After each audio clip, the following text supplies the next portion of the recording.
Louisiana Beer Reviews, Mendocino Imperial Stout, rich old style. Introduced in 2010, I think. That's my presumption. Well, let's see. It says celebrating over 25 years of brewing excellence. All right. Well, anyway, it was around 2010. It's a 12-ounce bottle. There's an Imperial series. There's two others in the Imperial series, and you can find that out on their website, which is fairly informative. It's brewed with caramel malt and roasted malt and Cascade and Goldings hops. It's a very good score on Beer Advocate. Bros haven't looked at it. 93 out of 100 on rate beer, so extremely high there, but then only a 43 out of 100 for the style. So they're saying it's a really great beer, but it's bad for the style, which is confusing. I've never had it. I bought this at Acuista Paces in Covington, and I'll show you a little artifact. This is from 1986. It's called the Free China Review. It's not a magazine that you could buy at the store, but this was something that I would try to propagate around the high school. This is during the Cold War days, and it was produced by the Republic of China in Taiwan, and it's got interesting articles about Taiwan and other islands that are ruled by the Republic of China, Matsu, Kinmen, the Pescador. It says the changing winds of storied Sinchu. So, you know, tourist articles, old statues, Chinese statues,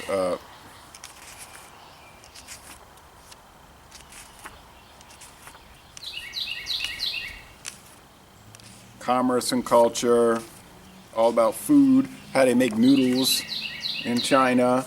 And the front is all about the noodles, Chinese food. And then there's something about a really good, tasty Chinese meal with beer. So anyway, you know, it's interesting a bunch of articles. And since most Americans have zero interest in world affairs, there was actually zero interest from any other students to look at that. But I figured it's the Cold War, try to promote the free Chinese. You know, in 1986, no one knew that the Soviet Union is going to collapse in 1991 and the Cold War supposedly would end, even though the events of today would indicate otherwise. But anyway, I kept that because I figured this would be an interesting artifact. And now, 28 years later, it is.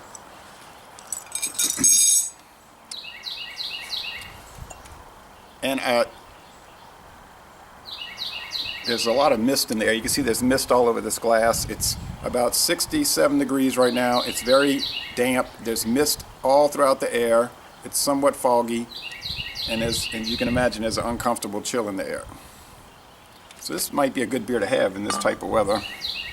And I did receive other things from my communication with that government in Taiwan. They sent me a big package full of books about China, all kind of pamphlets and maps, and a huge thing I got in the mail all about that. So it was interesting. I left that stuff at the high school when I retired because I figured other teachers could use it. Hopefully it survived the flood. The school was flooded during a hurricane in 2012. Okay, a thin beige head.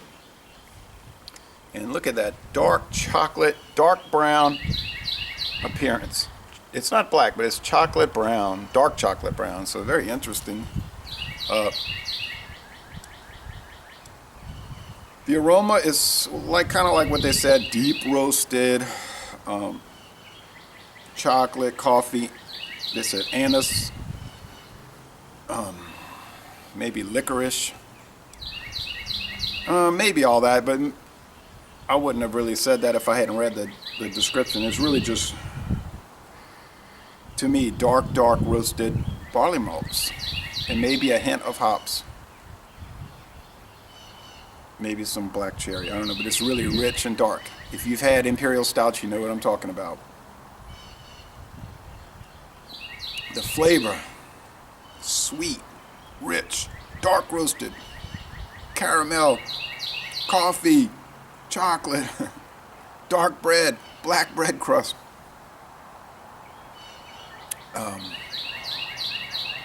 Cherries, black cherries, maybe licorice and all of that.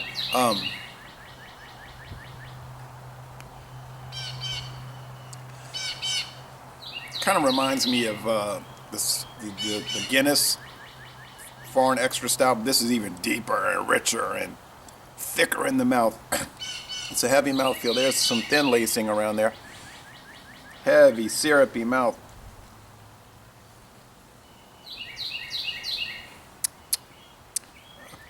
The finish is not too wet, but the finish is heavy and dessert-like. I mean, I saw a picture on the internet, somebody eating chocolate chip cookies with this.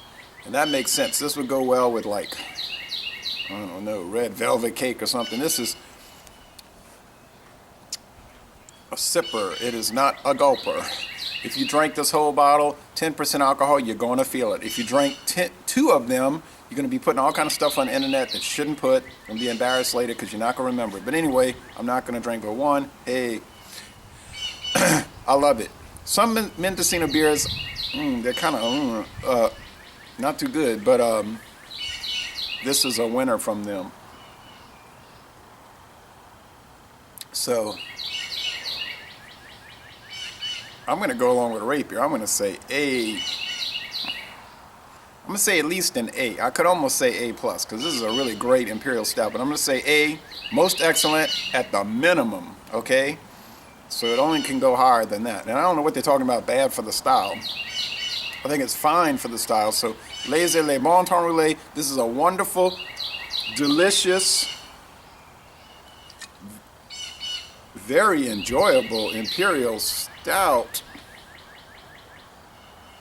And I'm going to end this review by saying, y'all come on down to New Orleans!